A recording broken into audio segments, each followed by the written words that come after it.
ಬಸವ ಕಲ್ಯಾಣ, Bhalki, Aurad, Humnabad, Bidar south, Bidar city ಕಡೆಯಿಂದ minimum ನಮ್ದು 300 ತಾಂಡಕ್ಕಿಂತ ಜಾಸ್ತಿ ಇದೆ.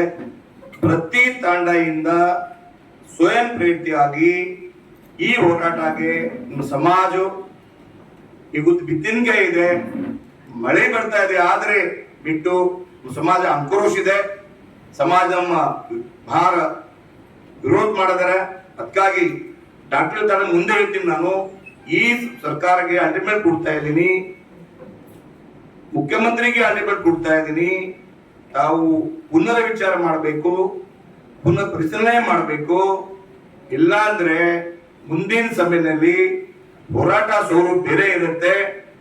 ರಸ್ತಾ ರೋಕೋ ಆಗ್ಲಿ, ಆಮೇಲೆ DC ಆಫೀಸ್ಗೆ ಮುತ್ತಿಗೆ ಆಗ್ಲಿ, ನ್ಯಾಷನಲ್ ಹೈವೇ ಬಂದ್ ಆಗ್ಲಿ, ಈ ತರ ನಾವು ಮಾಡ್ಲಕ್ಕ ಹಿಂದೆ ಮುಂದೆ ನೋಡಲ್ಲ. ಅದಕ್ಕಾಗಿ ತಮ್ಮ ಮುಖಾಂತರ ರಾಜ್ಯ ಸರ್ಕಾರಕ್ಕೆ ಮನವಿ ಮಾಡ್ತಾ ಇದ್ದೀನಿ.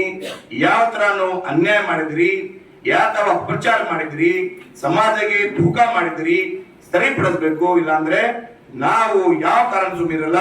ಈಗ ತಾಲೂಕಾ, ಜಿಲ್ಲಾ, ರಾಜ್ಯ ಎಲ್ಲೆಲ್ಲಿ ಮಾಡಬೇಕು, ಯಾವ ತರ ಮಾಡಬೇಕು, ಎಲ್ಲ ಜೊತೆ ಕಂಪ್ಲೀಟ್ ಮಾಡಿ 100% ಮುಂದೆ ನಾನು ಮಾಡ್ತೀವಿ. ಮುಂದೆ ಮೈಕ್ ನಾನು ಒಮ್ಮೆ ಜಾತ್ರೆ ಕೊಡ್ತೀನಿ. ಆಮೇಲೆ ಇನ್ನ ಜೀರಾ ಫಂಕ್ಷನ್ ನನ್ನಲ್ಲಿ ಬರಬೇಕು. ಮಿನಿಮಮ್ ನಾನು ಹೇಳಿದೀನಿ, ಸ್ವಯಂಪ್ರದಾಗಿ ಪೂರಾ ತಾಂಡ ಬಂದ್ ಮಾಡಿ ಬರ್ಬೇಕು. 10,000 ಬರ್ತಾರ, 20,000 ಬರ್ತಾರ ನಮ್ಗೆ ಗೊತ್ತಿಲ್ಲ, ಬಟ್ ತಾಂಡ ಬಂದ್ ಮಾಡ್ಬೇಕು, ಕೆಲಸ ಬಂದ್ ಮಾಡ್ಬೇಕು. ಚಲೋ ಬೀದರ್, ಚಲೋ ಜೀರಾ ಫಂಕ್ಷನ್ ಆಹ್ವಾನ ಮಾಡಿದೀನಿ. ಎಲ್ಲ ಸ್ವಯಂ ಬರ್ತಾ ಇದಾರೆ. ತಮ್ಮನೇ ಕೂಡ ವಿನಂತಿ ಮಾಡ್ತೀನಿ, ತಾವು ಕೂಡ ಬರಬೇಕು.